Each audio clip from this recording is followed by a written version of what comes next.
El Congreso de la República, el despacho congresal del congresista Flavio Cruz Mamani, presentan En Contacto con Flavio Cruz, un espacio de socialización de nuestra labor parlamentaria. En Contacto con Flavio Cruz, ya está con ustedes. ¿Qué tal, amigos de En Contacto con Flavio Cruz? Como todos los sábados nos reencontramos a través de este medio. Programa dedicado a ofrecer nuestro informe del trabajo parlamentario que realizamos aquí en el Congreso de la República. Un recuento de todo lo que pasa en el Congreso durante la semana que termina. El saludo también de René Choque Alave.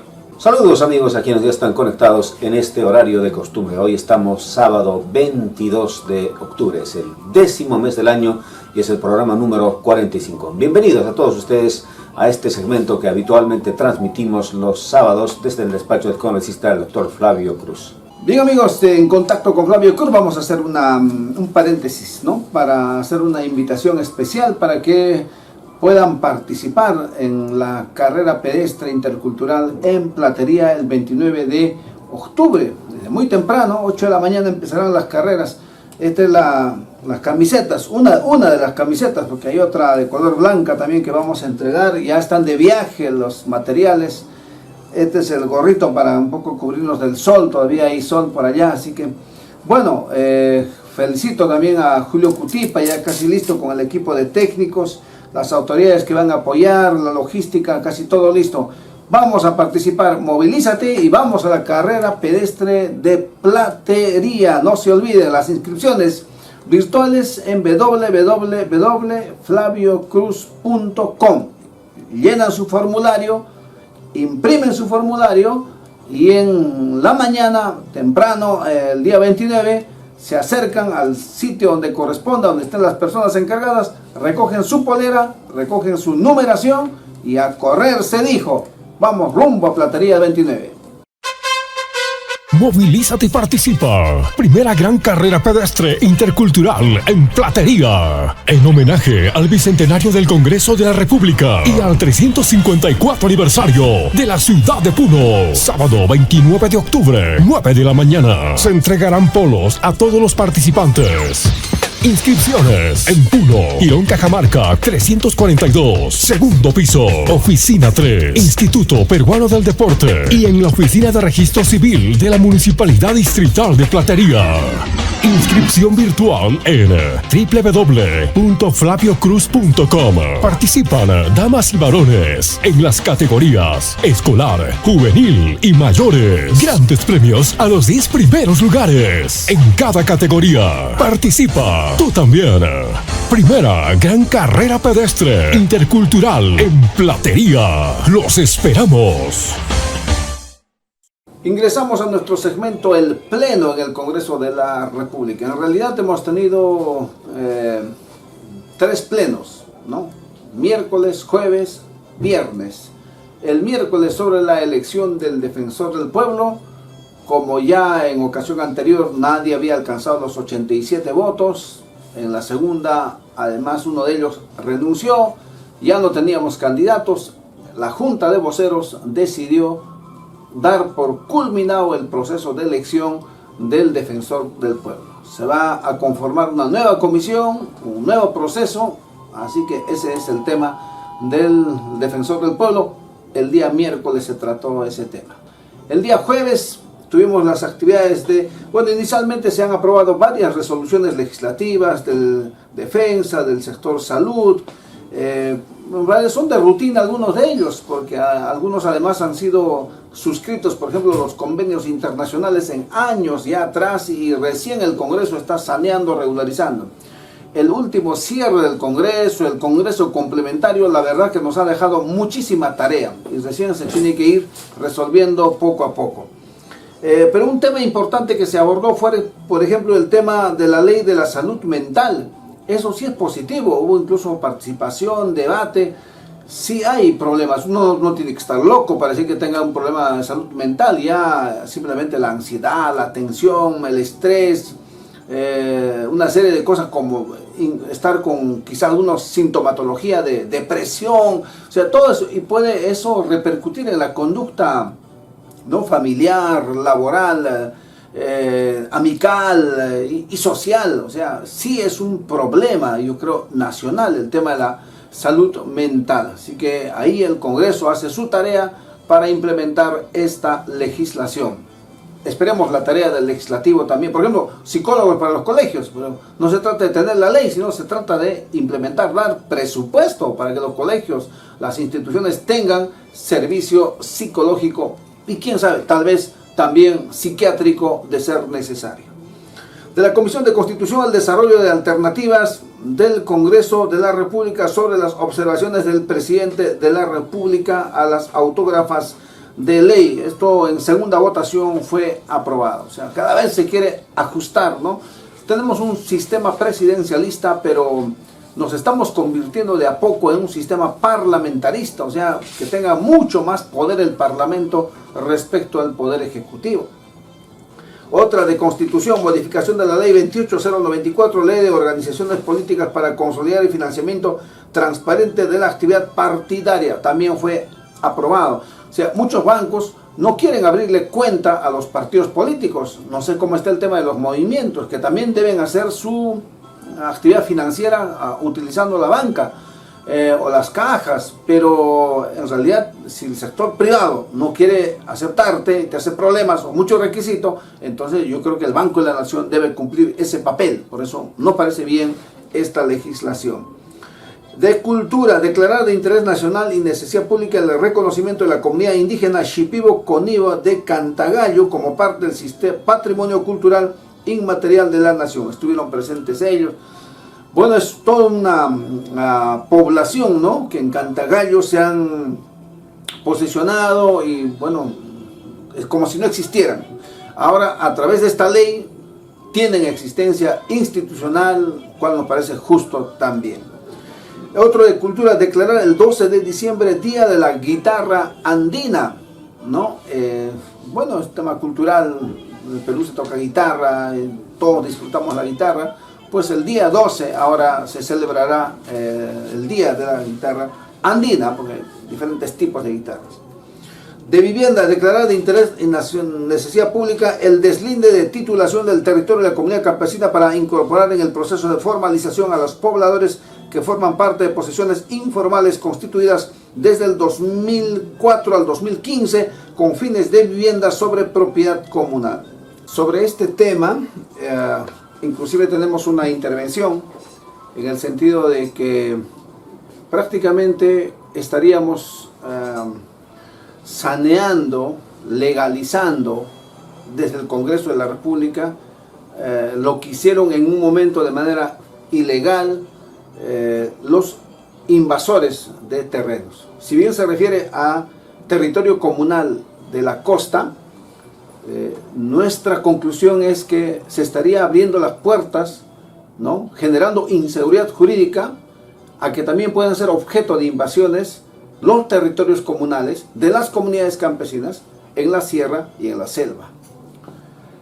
Consideramos que es un mal precedente esta decisión y fue aprobado lamentablemente por mayoría. Hay gente que votó a favor, inclusive gente que decimos ser o tener orígenes campesinos. Me ha sorprendido, mi compañero Guido Bellido ha votado a favor de esta ley.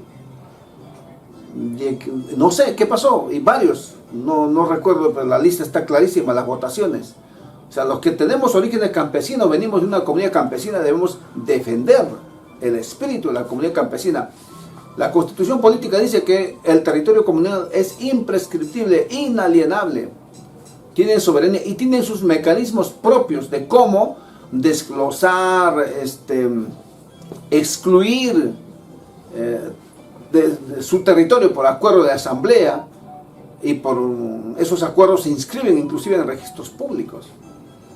Entonces, con esta ley prácticamente estamos provocando que en un momento dado invadan territorios con el pretexto justificado, claro, de tener vivienda. Mucha gente que no lo tiene, pues muchos traficantes hacen eso para vender y revender terrenos y casas. Entonces eso es peligroso, porque después pues uno podría, con este antecedente, también que el Congreso le sanee el territorio ilegalmente obtenido, ¿no? El lote, digamos, ilegalmente obtenido. Eso es en conclusión. Así que nuestro punto de vista es claro, hemos votado en contra en este proyecto de ley. Bueno, ahora que ha sido aprobado, no sé, esperemos que el Ejecutivo lo pueda observar. Avanzamos, otro tema en cultura: declara de interés nacional de ser pública de reconocimiento como Patrimonio Cultural de la Nación la Casa Mariano Melgar en Arequipa. Un tema cultural, no estamos de acuerdo con eso. Apenas tenía una plaquita que decía aquí nació Mariano Melgar, que ahora sea un patrimonio y que exhorte con esta ley para que el gobierno regional, local pueda implementar, convertirlo en un museo, una casa de estudio, biblioteca, no lo sé, está bien. Entre otros temas que se trataron también, la ley que modifica el decreto legislativo 1338 para fortalecer la seguridad ciudadana. Muy bien, esperemos que con esta ley que por fin el Congreso saca, se pueda fortalecer la seguridad ciudadana. Mucha inseguridad ciudadana. Como el tema de los taxistas, que esta semana fue noticia, ¿no? De esta señora que tomó un taxi, estaba por dar a luz y luego desapareció y apareció sin su hijo. O sea, cosas fuertes que pasan en el Perú y en nuestra región también, caso Juliaca. Economía, ley que garantiza el cumplimiento de la ley 29625, ley de devolución de dinero del FONAVI. Hay una ley, pero el mecanismo de devolución, ¿cuándo? Entonces, una ley para que se cumpla otra ley en realidad, pero los fonavistas estuvieron reclamando toda la semana, el jueves también en el Pleno, y votamos a favor. Ya tiene que por fin devolverse el dinero a los fonavistas. En cultura de interés nacional de ser pública la conmemoración del bicentenario de la independencia del Perú, la batalla de La Habana, también fue aprobada. Bueno, así y la interpelación en el pleno, repito, hemos tenido miércoles, jueves, viernes, y en el pleno del viernes, de ayer en la tarde, el tema de la interpelación al ministro Landa de Relaciones Exteriores. Todas las preguntas en base al viaje que hizo el presidente a los Estados Unidos y última, bueno, supuestas mentiras respecto a su presencia ante el representante del Papa, ¿no? Que no habría dicho, más o menos giró en torno a ello. La verdad que por sus investigaciones fiscales que tiene el presidente, la acusación fiscal es que el Congreso no lo había autorizado. Dijo que había otros motivos, etc.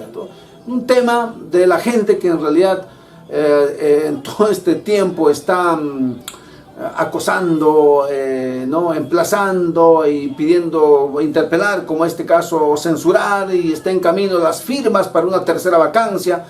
Estamos en ese escenario que efectivamente genera incertidumbre, crisis, y esta activación de la Carta Democrática por parte del presidente y la OEA, que ya aprobó una resolución para conformar una comisión, y esa comisión visitará aquí para recoger información del Ministerio Público, del Congreso, del Ejecutivo. Bueno, esperemos que sea positivo. No estamos de acuerdo, como nos hemos pronunciado a través de nuestros medios, de nuestro Twitter, como en el caso último de Bolivia. Más bien la OEA ha provocado todo un golpe de Estado, muchas muertes, y perjudicó la democracia. En Bolivia tuvo que costar recuperar la democracia y el verdadero pueblo que por votación lleva a su gobernante para que conduzca los destinos de ese país. Pero muchos ejemplos, caso Nicaragua, caso Cuba, en casos donde debió intervenir y no interviene, pero esta vez medio extraño, ¿no? Que siendo un gobierno de izquierda, donde la OEA derechista no debió entrar. Pero saludamos, por ejemplo, el pronunciamiento de los consejeros de tanto de Argentina, tanto de Bolivia, de Colombia, que han hablado bien, están al tanto de lo que está pasando en el Perú, y efectivamente habría serias sospechas de que aquí se está maquinando e implementando un golpe de Estado de otra manera, no el militar clásico que conocemos, pero otras formas, ¿no? Con la etiqueta de democráticos están queriendo golpear al gobierno. Repito, nosotros no defendemos a las personas, sino este proceso de cambio, la victoria del pueblo que por fin ha llegado al poder, y con todas estas situaciones tiene que seguir firme. Por eso no nos gusta que el presidente se victimice. Hemos venido acá a pelear, a luchar, a enfrentar, y en esa postura tiene que actuar. Bien, eso sobre lo que pasó en esta semana en el Congreso, fundamentalmente en el Pleno, en el hemiciclo. Movilízate y participa. Primera gran carrera pedestre intercultural en Platería. En homenaje al bicentenario del Congreso de la República y al 354 aniversario de la ciudad de Puno. Sábado 29 de octubre, 9 de la mañana. Se entregarán polos a todos los participantes. Inscripciones en Puno, Girón Cajamarca 342, segundo piso, oficina 3, Instituto Peruano del Deporte y en la oficina de registro civil de la Municipalidad Distrital de Platería.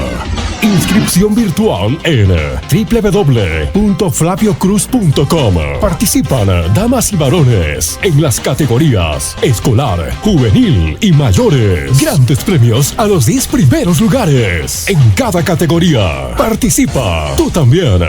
Primera gran carrera pedestre intercultural en Platería. Los esperamos. Vamos de inmediato a nuestro segmento Educación en Acción.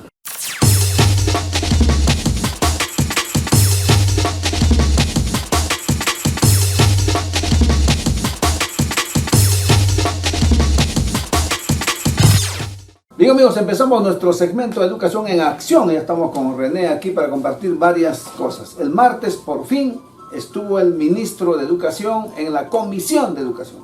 En realidad son muchísimos temas, René. Tú has estado siguiendo también la transmisión.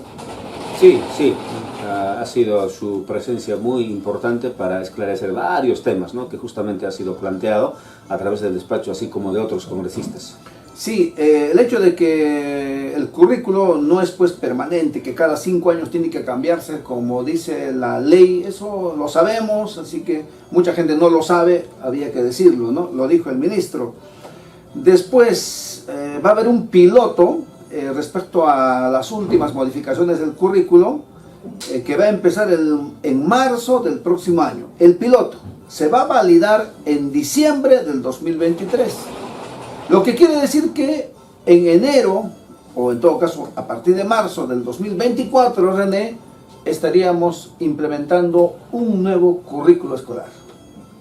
Sí, es un tiempo, digamos, prudencial, y creo que con las modificaciones inclusive, ¿no?, hay varias leyes que se han dado para incorporar ciertas materias, ¿no? Entonces eso creo que va a ser como un insumo justamente para que este nuevo currículo justamente pueda implementarse ya como tiene trazado en la línea de tiempo el Ministerio de Educación, ¿no? Que como decías muy bien, muchos congresistas se sorprenden, ¿no?, ¿por qué están queriendo modificar? Claro, tendrían que modificar la Ley General de Educación para que no se modifique, para que sea estático. La ley obliga, ¿no?, que tiene que actualizarse. Pero estaría mal que seamos un país que tengamos un currículum por, no sé, por siglos, no puede ser, ¿no? Tiene que ser dinámico. Había muchos temas, reclamos, opiniones sobre encargaturas. Hay 1.464 directores que terminan en septiembre, bueno, no sé, me parece poco esta cifra, 6.663 el 28 de febrero del 2023. Dijo el ministro, no están impedidos de participar en las encargaturas. ¿Eso es verdad? En la norma que justamente se emitió para estas encargaturas, fundamentalmente para los que van a culminar su periodo de gestión el año 2023, en este caso febrero, como decías, ellos sí tenían un impedimento. Entonces creo que el Ministerio lo que está haciendo es ahora rectificar, hacer algunas precisiones, pero no lo hemos visto todavía en una norma materializada. Para los que han concluido en septiembre, sí, no tienen ningún problema para participar, ¿no? Entonces un poco que por ese lado imaginamos de que lo va a instrumentalizar, lo va a materializar con una modificatoria, porque eso está previsto. O sea, los que están todavía en el cargo aún y van a estar hasta febrero del año 2023, es un impedimento que tal vez surge porque está en el cargo todavía con la condición de designado y a la vez tiene que postular como encargado. Entonces ahí es donde se genera el problema. Y además la encargatura surte efectos desde los inicios o desde el primer día hábil de enero. Entonces en enero ese directivo está designado, claro, y no podría postular, digamos, para una encargatura. Pero ¿cuál es el problema? El problema es de que solo va a estar ese directivo hasta febrero.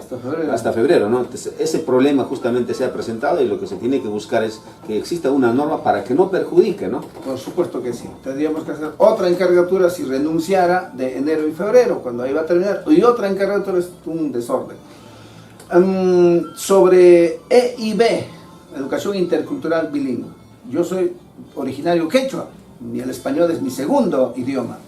Entonces, estoy de acuerdo con la preservación de nuestros idiomas, pero hay muchos peros, ¿no? También soy consciente de que por siglos o décadas hemos sido víctimas del sistema que ha querido erradicar estos idiomas y toda la cultura en realidad, en la búsqueda de una hegemonía, de una cultura occidentalizada, etc. Eso se puede hablar largo.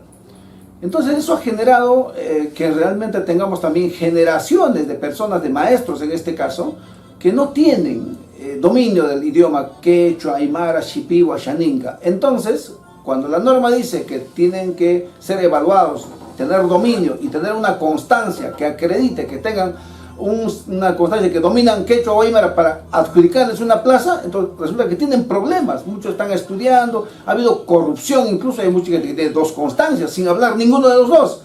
Entonces se ha prestado para todo. Frente a estos reclamos, el ministro lo que ha anunciado como decisión ministerial es que todo el proceso, ahora una nueva caracterización de qué institución es EIB y qué institución no es, cuál es quechua, cuál es aymara, se va a trasladar esa decisión, esa evaluación a las regiones. Ya no se hará desde Lima, pero no sé, las normas siempre se han hecho desde Lima y en realidad siempre en las regiones han estado los evaluadores, porque en Lima no hay evaluadores por todo el país. Entonces el evaluador era un hermano paisano nuestro que nos jalaba porque no dominábamos un idioma. Entonces no sé cómo lo ves esto, René, que van a pasar todo esto, lo que se va a caracterizar de nuevo, eso está bien. Ahora, ¿cómo, quién? Ahí está el problema. Sí, en sí aquí creo que ha habido bastantes voces, inclusive de la Defensoría del Pueblo, donde han observado, ¿no? Indicando de que cómo es posible que hayan retirado esta exigencia, ¿no? Pero aquí lo que no se está observando es, digamos, la aplicación, porque en teoría pues existe el Registro Nacional de Docentes, en teoría existe instituciones bilingües, pero si nosotros revisamos, o mejor dicho, verificamos in situ si realmente se está aplicándose, no se está aplicándose. Entonces el tema acá requiere bastante atención y creo que lo que ha anunciado el ministro, que esto sea desde las regiones, sería interesante, ¿no? Que realmente estén identificadas las instituciones que merecen ser bilingües y también los docentes realmente los que merezcan estén en los padrones, porque ¿qué ocurre? Exigen para los cargos directivos, exigen para el proceso de nombramiento, exigen para el proceso de reasignación, pero cuando uno ve, digamos, en el aula, creo que esa práctica que debe hacerse con nuestra lengua originaria no se ve. Al menos particularmente el tiempo que yo he visto en las distintas instituciones, muy poco uso se da. Hay docentes que tienen esa acreditación, pero no lo plasman, no lo aplican, ¿no? Entonces creo que ese es un componente, por ejemplo, de EIB, ¿no? De que por lo menos, como decía uno de los congresistas, por ejemplo, decía, ¿no? Van padres de familia que tienen justamente una lengua originaria, una institución. ¿Con quién se entrevistan? Tal vez primeramente con una autoridad, en este caso la autoridad educativa es el director. El director tiene que expresarse en la lengua. Pero ¿cuántos lo hacen? De los que están, digamos, reconocidos, muy pocos, ¿no? Entonces el asunto es acá, una cosa es hablar la teoría, otra cosa es hablar en la práctica, ¿no? Que se haga todo, pero realmente estén en los padrones los que tienen los requisitos, los que reúnen las condiciones y que realmente se implemente en la práctica la educación intercultural bilingüe. Claro. Han llegado al extremo algunos directores, me consta, la busqué el punto de vista, directores que ya firmaban la pecosa para supuestamente recoger los libros de EIB, por ejemplo, para llevarlo a la escuela, y en realidad nunca lo llevaban, porque nunca lo van a implementar, y están durmiendo esos libros, nadie quiere implementar, y ojo, ni los papás quieren. Entonces ahí hay que concientizar mejor, con profundidad el tema. Hay muchos temas, René, pero sería largo, vamos a concentrarnos en algunos. Uno más. Habló también el ministro sobre el artículo 33. Él ha dicho que el ministerio va a cumplir la ley. ¿En qué dirección va la ley? Que el Congreso ya lo aprobó en la comisión, en hacer una modificatoria y a través del desempeño laboral, los directores que ya están 8 años puedan seguir permanentemente, en otras palabras, cada vez que aprueben la evaluación de desempeño. Yo sé que hay una incomodidad con algunos, pero esta es una instancia política. Nosotros también tenemos demandas de muchos. No, acá son pocos los directores que tienen esa condición, los felicitamos y quizá el país le debe gratitud por su buen trabajo que han hecho algunos. Aunque esta semana he conversado con muchos y la verdad que tienen algunos ese tufillito del autoritarismo, ¿eh? Parecerá que tanto los ha llevado a eso y también tienen que bajar sus aires, ¿ya? Pero hay miles de profesores que también tienen el derecho y hasta el deber de participar, de concursar, todo meritocracia, y también asumir la responsabilidad y la conducción de instituciones educativas en el país. Un poco el tema algo dividido, pero el ministro ha dicho, si ya pues lo aprueba el pleno y lo aprueba el presidente, lo promulga, va a respetar y en todo caso vendría la evaluación. Estaríamos contra los tiempos, más bien creo, René. Sí, esas aclaraciones valen porque en sí se ha generado una confusión, ¿no? A nivel nacional, como tú decías, hay docentes que quieren participar, entonces ellos están viendo como que esto ya es un hecho, ¿no? O los directores tal vez piensan que esto ya es un hecho. No, de acuerdo al procedimiento parlamentario, estas iniciativas legislativas justamente se han acumulado. Ha habido varios debates en la comisión, en algunos casos ya, por ejemplo, se tenía el predictamen, pero no llegó a tener la votación como correspondía, pero la última, la que justamente ya ha sido aprobado, entonces eso ya pasó a nivel de la Comisión de Educación. Y luego esto, como corresponde, en el Pleno. Entonces en el Pleno hay una probabilidad de que se apruebe, o también la probabilidad es que no se apruebe. Entonces, ¿qué va a ocurrir? Se aprueba, por decir, en diciembre, ¿no? La ley, como sabemos, por mandato de la Constitución Política, entra en vigencia al día siguiente de su publicación. Si esta ley se publica en el mes de diciembre, entonces ¿a quiénes va a afectar? A los que en ese momento están justamente ocupando el cargo de director o subdirector o de especialista, porque también este proyecto de ley involucra a los especialistas, son los que van a tener ese derecho para poder ser evaluados 4 años más. Pero los que ya han culminado, lamentablemente en este momento la ley no está vigente, ni siquiera está aprobada en el Pleno, entonces no es de alcance, porque la ley no tiene efectos retroactivos, y observando los alcances, fundamentalmente sus disposiciones, no hace alusión a eso. Simplemente aquí lo que se va a dar es que se da la ley, se publica en el Diario Oficial Peruano, al día siguiente entra en vigencia y ahí se verá, ¿no?, quiénes están todavía en el cargo. Entonces eso genera todo un problema. Por eso es que la tendencia es que exista un concurso abierto. Inclusive esto podría consensuarse en un periodo de 5 años, porque lo que sucede es esto, y mucha gente eso no lo ve en la práctica. Las evaluaciones de desempeño generan prácticamente la pérdida de buen tiempo. O sea, el directivo, el especialista, el director de UGEL, hay un tiempo que tiene que estar alistando sus evidencias. Y eso afecta pues a la gestión de la institución educativa. Entonces eso tal vez a veces no se observa, ¿no? Porque hay quienes sustentan de que el periodo que se tiene es muy corto, pero podría ser. Pero ya sencillamente podemos concluir en esto, ¿no? Esto de tener una perpetuidad en el cargo ya se dio con la ley 24.029/25/212. La figura era nombramiento, pero tenía un límite, no tenía un límite, era indefinido. Entonces el asunto es buscar, ¿hubo resultados positivos? Seguramente no hubo. Por eso es que en el año 94 justamente se da la ley 26.269, que esta ley establece que el periodo de gestión ahora es 5 años. Así establece, y eso duró hasta el año 2001-2002. Luego modifican, recordamos la ley 29.062, la 29.944, era inicialmente 3 años, luego cambian a 4, de 4 a una prórroga de 4. O sea, el tema acá, como podemos decir, es un poco controvertido. Tal vez sería ideal, ¿no? Lo mejor sería ideal hacer una modificatoria, pero para establecer una carrera para directivos, inclusive, porque eso también lo ven, ¿no? Y eso es una realidad que se da. Uno ingresa por primera vez, en efecto tiene que tener alguna base, ¿no? Entonces nosotros, por ejemplo, hemos planteado, ¿no?, una escuela nacional de cargos para gestión institucional, que sea para preparar directivos, especialistas, directores de UGELs. Eso permitiría de que cuando el docente sale para ocupar ese cargo, tiene todas las condiciones para iniciar, y no para estar, como se dice, ¿no?, como en cualquier cargo, ¿no? Un año estás aprendiendo, un año estás con los conocimientos, digamos, de inicio, pero ¿cuándo se materializa? ¿No? Al segundo, tercer, cuarto año. Entonces hay varias cosas creo que se puede discutir, pero decir así de manera tajante, ¿no?, que los cargos van a continuar en forma indefinida, definitivamente es afectar a la mayoría, porque en función ¿a qué se legisla? En función a las mayorías.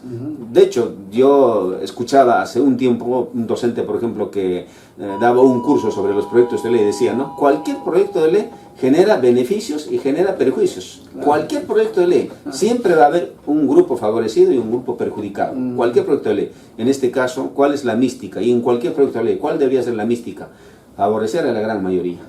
Eso es, digamos, ahí estamos, entonces, a ver, esperaremos. En democracia tiene que respetarse, acá además los votos son los que definen y se respetará, como dijo el ministerio.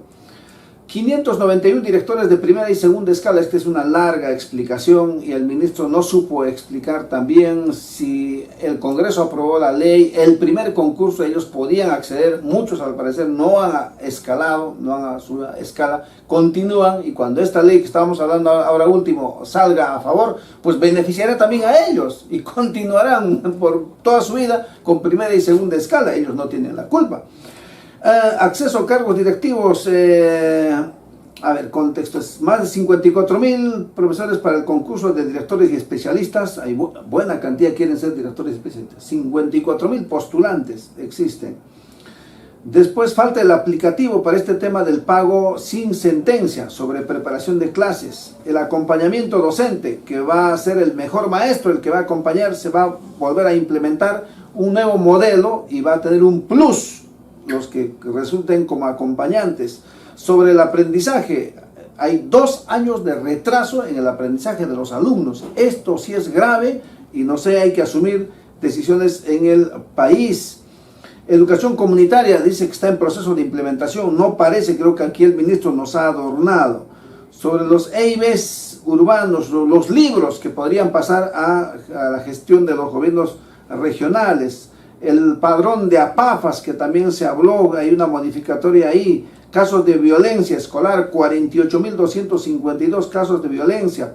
Y esto es de interés general también, René, la dirección de bienestar de las y los estudiantes es lo que se va a crear justamente para contrarrestar estos temas de violencia en las instituciones. ¿Cómo? ¿Dónde? Y ya pues en la nueva estructura que se va a armar con el nuevo ROP a partir de la implementación de la nueva ley de organización y funciones del Ministerio de Educación, donde ya no va a haber dirección de gestión pedagógica ni gestión institucional, o sea, viceministerios, por tanto de las UGELs, por ejemplo, direcciones o áreas, y si no va a haber más bien un viceministerio de Educación Superior y otro viceministerio de Educación Básica. Y ahí en escala, como quien dice, se va a ir reestructurando toda la administración educativa. Así que eso también ha anunciado el ministro. Sí, está correcto eso, porque ya existe una nueva ley justamente de organización y funciones del Ministerio de Educación que está esperando que se reglamente, ¿no? Para que justamente se implemente, como decías muy bien, ya no los ministerios que ahorita existen, sino el Ministerio de Educación Básica y el Ministerio de Educación Superior, y como tiene que ser esto a nivel de todo el sistema, adecuar, ¿no?, los distintos cargos y fundamentalmente con el tema de la actualización de los instrumentos de gestión, ¿no?, como es el ROF. Perfecto. Bueno, hay tantos temas de educación, estamos yendo rápido, mil disculpas, pero esto queda grabado, pueden volver a retroceder, escuchar, ya.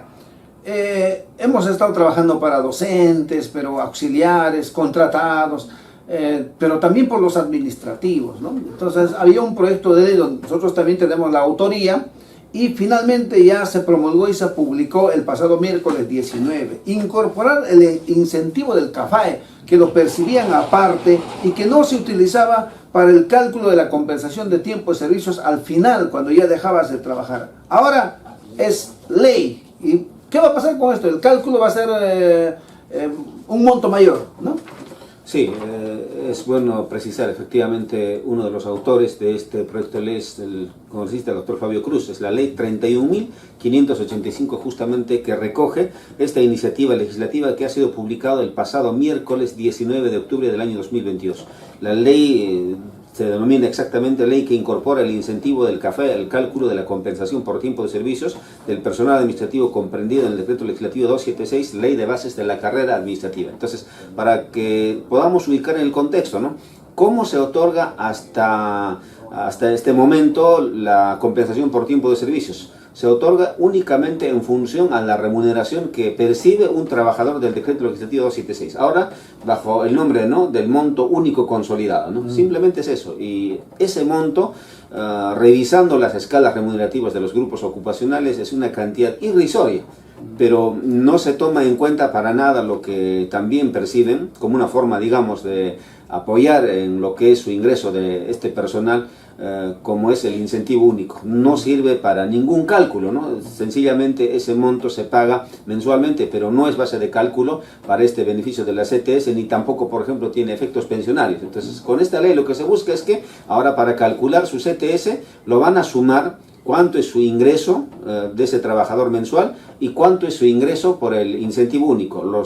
Sumado los dos montos, justamente va a permitir calcular la nueva CTS, que obviamente va a ser mucho mayor a lo que era antes, ¿no? Entonces, este es de alcance para los trabajadores que están en la 276. No solo está en el sector de educación.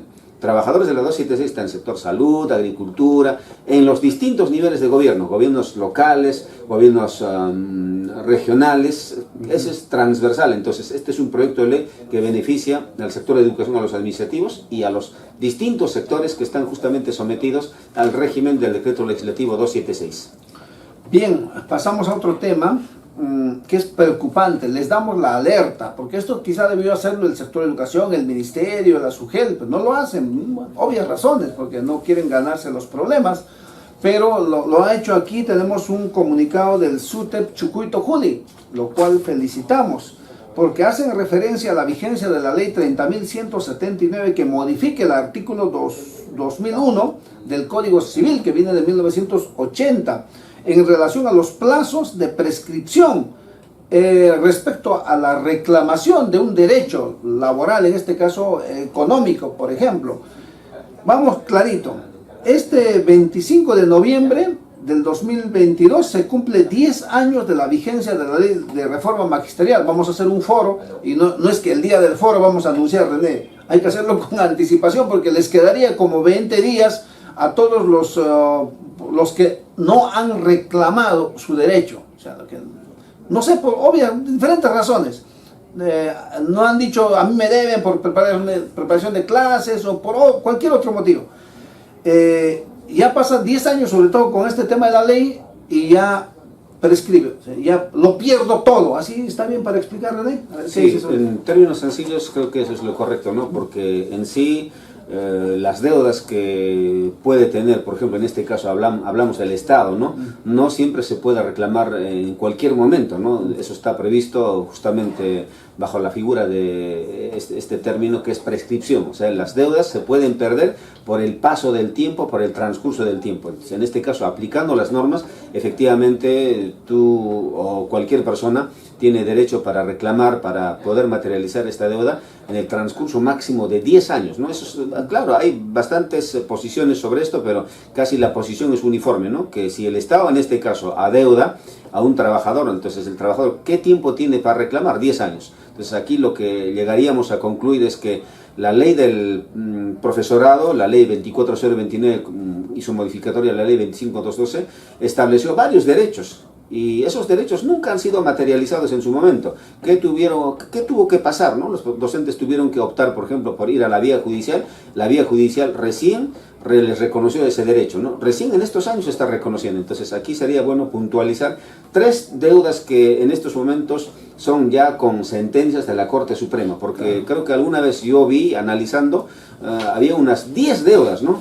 Esas 10 deudas probablemente han ido a la vía judicial, pero no han tenido ese amparo, pero sí 3 deudas tienen amparo a nivel del Poder Judicial a través de precedentes, inclusive vinculantes, ¿no? O sea, ya están reconocidos, o sea, ya se tiene las de ganar, como quien dice, porque hay muchos que han luchado años, más de 10 años por un derecho, por ejemplo, caso de preparación, ¿no? Sí. Pero ahora fácil ya lo puedo presentar y ya me tendrían que dar, pero si no lo he hecho nunca, estoy a punto de perderlo. Exactamente, ahí vamos, ¿no? Esas 3 deudas vamos a rápidamente, ¿no? El tema de preparación de clases. Correcto. Es una deuda que ahora, inclusive con la ley, no necesitas judicializar. Pero si no lo solicitas hasta el día 25 de noviembre, lo solicitas a partir del 26, probablemente la autoridad administrativa va a decir, ha prescrito tu deuda y punto, improcedente. En la vía judicial igual, ha prescrito tu deuda, no corresponde, porque eso ya lo cuestionaban hace 10 años. Los procuradores decían, ¿no? Cuando reclamaban, porque esta deuda de preparación de clases tiene origen en el mes de mayo del año 90. Claro. O sea, tiene un origen casi de 30 años, ¿no? Esta deuda, por ahí, un promedio, ¿no? Algo más de 30, ¿no? Entonces, eso ya argumentaba. Claro. Pero ¿por qué, digamos, no se dio, digamos, esta posición de los procuradores a través de los jueces? Porque la afectación era continua. O sea, en el año 90 empezó la deuda, 95 no pagaban como corresponde, 2000 no pagaban como corresponde, 2010 tampoco. Entonces, la deuda era permanente, la afectación era permanente, por eso es que no funcionó la figura de la prescripción. Pero ahora esta deuda dejó de digamos, amortizarse a partir del 26 de noviembre, porque a partir de esa fecha ya no existe ley del profesorado, claro. Ya no está vigente, o sea, ya no se paga preparación de clases. Entonces, desde esa fecha a esta fecha que se aproxima, que es 25 de noviembre, ya van a pasar 10 años. Por tanto, pasa 10 años, entonces normalmente a los que no han hecho este trámite de preparación de clases les dirá, ¿no? Ha prescrito tu deuda, no puedes reclamar. Ese es uno, ¿no? Ya, el otro tema es el de remuneración personal. En el año 2001, exactamente el mes de septiembre, se da el decreto de urgencia 105, donde dice, ¿no?, que la remuneración básica pasa de 0,01, 0,10, que en ese entonces ni siquiera alcanzaba para comprar un papel, ¿no? Pero así te pagaba la remuneración básica. Ni un pan. Ni un pan, ¿no? Que era base de cálculo también para otros beneficios, como es la remuneración personal. Entonces, ¿qué sucedió? Desde ese mes de septiembre del año 2001, nunca calcularon la remuneración, por ejemplo, personal, que se hace sobre la base de la remuneración básica con 50 soles. Siempre estuvieron pagando con 0,1, 0,10. Entonces, ahora las personas afectadas fueron a las instancias judiciales y la Corte Suprema, a través de una casación del año 2013, estableció como precedente vinculante de que se tiene que pagar en función a los 50 soles. Entonces es una deuda que tiene el nombre de remuneración personal, que la deuda abarcaría desde septiembre del año 2001 hasta noviembre del año 2002. Esa es la segunda deuda, que si no uno reclama, va a prescribir, ¿no? Va a prescribir. El tercero. Y la tercera deuda sería un poco que muchos lo confunden, ¿no? Es una deuda que tiene origen en el año 92, exactamente diciembre del año 92. Salió una ley donde decía, ¿no?, que a todos los aportantes al Fondo Nacional de Vivienda, FONAVI, se les debería de incrementar 10% de su remuneración mensual. Llegó enero del año 93, no aumentaron. Llegó año 2000, nunca aumentaron. Y con los fallos que se han dado de la Corte Suprema, dice, ¿no?, de que ese incremento debió darse desde enero del año 93 hasta ahorita. Entonces nunca se ha dado ese incremento, es por eso es que están reclamando precisamente ese incremento, ese reclamo, por haber sido aportante al FONAVI. Acá hay que distinguir dos cosas. Una cosa es la deuda de la devolución de los aportes y otra cosa es por haber sido aportante, que tenía que haberte aumentado 10%, que nunca aumentó, que ahora es el momento justamente para reclamar. Y el poder, hay un pronunciamiento allá del Poder Judicial. Exactamente. Bueno, ese fondo está bien, el fondo para, ¿no? Vamos a ver, sobre lo que has dicho, remuneración personal, quiero hacer mención que el 1 de agosto de este año 2022, justamente con carácter de precedente vinculante, la Corte Suprema se ha pronunciado respecto a que, los docentes de la ley 24029 debe aplicarse a los profesores justamente de esta ley, el cálculo, dice, en base a la remuneración básica de 50 nuevos soles, así se decía en ese momento, ¿no?, determinada en el artículo del decreto de urgencia 105, lo que estabas explicando. O sea, este es el argumento, digamos, hay un pronunciamiento de Corte Suprema, y ese derecho, si no lo pido también igualito sería hasta el 25 de noviembre, claro, de este año, lo perdemos. Así sería. Entonces eso, cuidado, estamos dando la alerta. Este espacio es importante para compartir con ustedes estas noticias.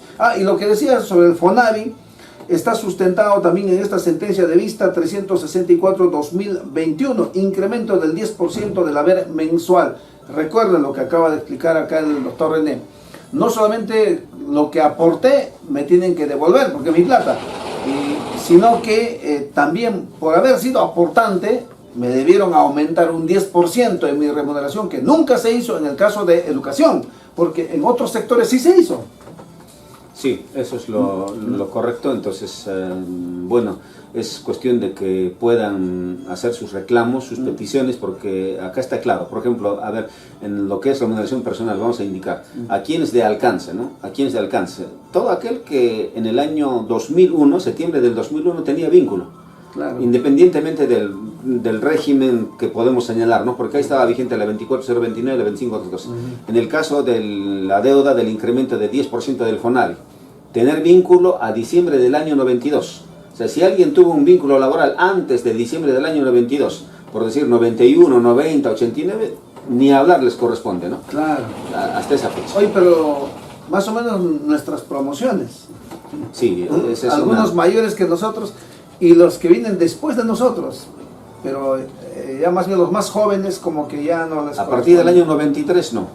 Los que han ingresado como nombrados o contratados a partir del año 93 no, porque el requisito es haber tenido vínculo laboral, inclusive como contratado en el diciembre del año 92, porque la ley justamente se da en ese mes, claro. Y el incremento debió darse de enero del año 93. Entonces aquí, digamos, el corte es diciembre del año 92. Uno tuvo que haber ingresado a diciembre del año 92 como nombrado o como contratado. Y a partir de enero del año 93 debió darse el incremento que no se ha dado, ¿no? Que no se dio.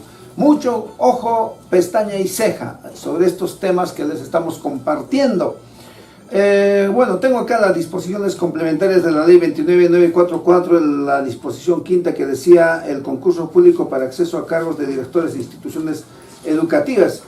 Esto que hemos estado cuestionando al ministro René, que hay profesores que han entrado pues con primera y segunda escala, en ese momento se podía. Bueno, a muchos, el ministerio al parecer no le encuentran una buena explicación. Sí, no deben escandalizarse, no deben estar mirando mal, ¿no?, esos directivos, ¿no? De decir, no, ¿cómo ahorita están con primera y segunda escala? No, están gracias a una norma del Congreso del año 2012, que habilitó justamente para que pudieran participar teniendo primera y segunda escala y con el requisito justamente adicional de haber tenido la encargatura de un año. Hasta nuestra colega Flor Pablo, ex ministra, pues parece que no tenía claro también. No, tampoco. A lo que yo he escuchado, creo que todo el mundo se ha sorprendido, porque la regla es esto, ¿no? Para ser director de una institución educativa, inicialmente era cuarta escala, claro. Ahora es tercera. O sea, todos deberían estar en tercera escala. Entonces, cuando escuchan del ministerio decir de que hay directores que están con primera y segunda escala, bueno, pensaron inmediatamente, ¿no?, que acá hay corrupción. No, el Congreso del año 2012 habilitó para que esos directivos pudieran justamente postular con esas escalas. Y además la norma en ningún momento contempló, ¿no? A ver, director, te permito que postules con primera y segunda escala. Luego, de acá a 2, 3 años, tienes que ascender a tercera escala o cuarta escala. Y si no asciendes, entonces te vamos a retirar. Eso nunca estableció. Entonces, creo que acá no hay ninguna cosa irregular. Simplemente es aplicación de normas.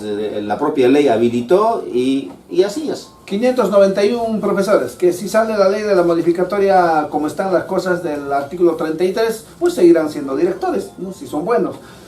Hemos tenido un foro esta semana junto con el congresista Jorge Flores Ancachi sobre nuestros 2 proyectos de ley. Él presentó, nosotros también, sobre el nombramiento de los profesores contratados de los CEPROS. Estamos en fase comisión todavía, no podemos adelantar, pero hay mucho entusiasmo, hay que ver las partes técnicas y en su momento les iremos informando. ¿Algo más, René? Sí, creo que por el momento tenemos todo eso y a la próxima semana más bien, o en la siguiente que nos corresponda, estaremos dando detalles de lo que van los procesos, ¿no? Estamos ahorita en un proceso de ascenso, ya se viene el proceso de nombramiento, está el proceso de acceso a cargos directivos, entonces eso sería bueno detallar y lo haremos justamente en nuestras próximas ediciones, ¿no? Y el proceso de reestructuración del Ministerio de Educación, en base a la nueva ley, ¿no? Va a haber bastantes cambios ahí, sí, ¿no? Muy bien, nos despedimos de Educación en Acción, siempre con ustedes a través de otras notas, nuestra página, siempre con ustedes en permanente contacto. Usted está viendo En Contacto con Flavio Cruz. Bueno, también estamos ahora ingresando a otro segmento, nuestro acostumbrado momento de actualidad jurídica con René Choque Alave. En Contacto con Flavio Cruz presenta Actualidad Normativa. Bien, ingresamos a su segmento de costumbre, Actualidad Normativa, espacio que está orientado justamente para dar cuenta de las principales normas que se emiten en los distintos sectores de nuestro país. Vamos a iniciar justamente dando cuenta de la ley 31.586, es la ley que modifica el artículo 4 de la ley 26.304 para establecer reglas de transparencia e imparcialidad en la elección de miembros del Jurado Nacional de Elecciones a cargo de las universidades públicas y privadas. Entonces, atención, ese es un tema que está justamente relacionado con el tema justamente electoral, donde ahora van a tener representación justamente las universidades públicas y privadas. En todo caso, para mayor información, dar cuenta o dar lectura de esta ley 31.586. Asimismo, tenemos esta norma de la PCM, de la Presidencia del Consejo de Ministros, es el Decreto Supremo 127-2022, es el Decreto Supremo que aprueba el reglamento de la Ley 31.463, ley que establece un proceso excepcional para el saneamiento de límites a nivel nacional. En efecto, justamente ya en esta oportunidad, específicamente el pasado martes 18 de octubre, la Presidencia del Consejo de Ministros ha emitido este reglamento por el que justamente se va a someter al saneamiento excepcional de los límites a nivel nacional. Este es un reglamento que justamente da cuenta de los alcances más específicos de lo que regula la Ley 31.463 para efectos de materializar el saneamiento, como decíamos, de los límites que existen, que en muchos casos están en controversia. Inclusive esta controversia se ha trasladado a nivel del Poder Judicial, pero en algunos casos no existe controversia, sencillamente falta hacer esta delimitación. Entonces este reglamento justamente va en esa línea. Igualmente vamos a dar cuenta de la resolución ministerial número 1506-2022 del Ministerio del Interior. Están aprobando la directiva 007-2022 Interior, referido a los lineamientos para brindar servicio de seguridad y protección a funcionarios públicos, dignatarios o personalidades en sus diferentes modalidades, la seguridad de las instalaciones públicas y la seguridad domiciliaria. Entonces, atención, esta es una norma que justamente establece pautas, lineamientos para el tema de seguridad y protección de funcionarios públicos.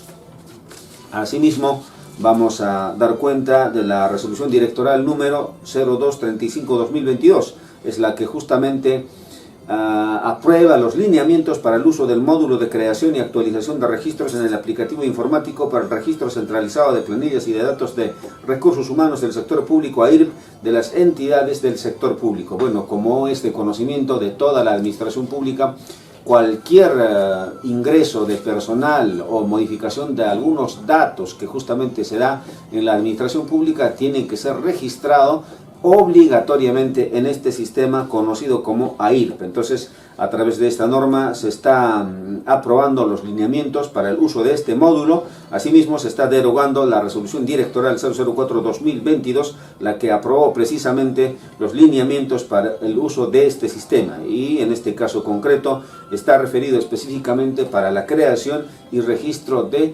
la contratación administrativa de servicios de las distintas entidades del sector público. Igualmente damos cuenta de la resolución ministerial 318-2022. Se está aprobando el programa de CESIGRA Derecho 2023. Entonces, atención, estudiantes de Derecho de las distintas facultades que existen a nivel de las universidades de todo el territorio nacional. Ya se tiene justamente el programa CESIGRA Derecho 2023. Para tener mayor información, justamente dar lectura de esta resolución ministerial 318-2022 del Ministerio de Justicia, que precisamente da los detalles y alcances de este programa que se ejecuta de manera anual. Ahora vamos a dar cuenta de la resolución ministerial 438-2022 del Ministerio de Educación. Se está aprobando el documento denominado Plan de Cierre de Brecha Digital. Bueno, estamos en los tiempos en donde realmente el uso de las tecnologías de información y comunicación se hace más intenso. Entonces, en el caso particular del sector educación, durante el periodo de la pandemia, que justamente ha sido un periodo en el que se usó bastante estos medios tecnológicos y obviamente se ha detectado bastantes problemas, por ejemplo el déficit de estos equipos, de estos aparatos, así como también el tema de la capacitación. Ahora el Ministerio de Educación justamente está aprobando este documento para cerrar esa brecha que existe de acceso tanto a los equipos así como también a la conectividad. La norma que regula justamente esta materia es la resolución ministerial 438-2022, Ministerio de Educación. Ya en la parte final vamos a dar cuenta de esta ordenanza regional ordenanza regional número 016 que ha sido dado por el Gobierno Regional de Lima.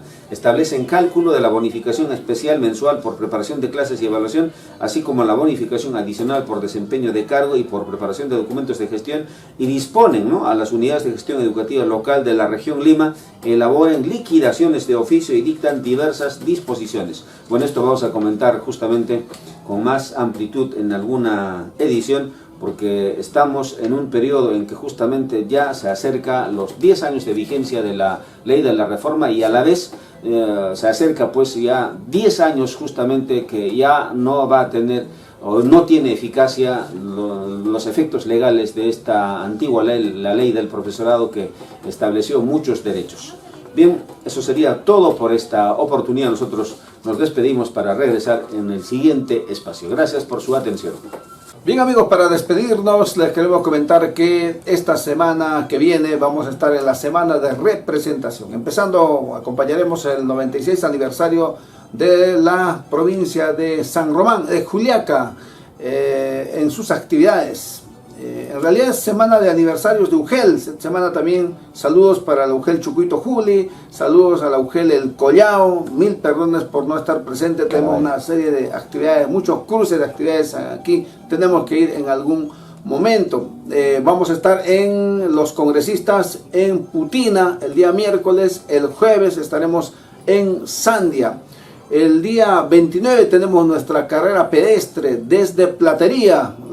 Bueno, síganos en la transmisión, ahí vamos a estar transmitiendo esta carrera pedestre que estamos organizando junto con la Municipalidad Distrital de Platería y el Instituto Peruano del Deporte. Desde el Congreso queremos promover ese tipo de actividades.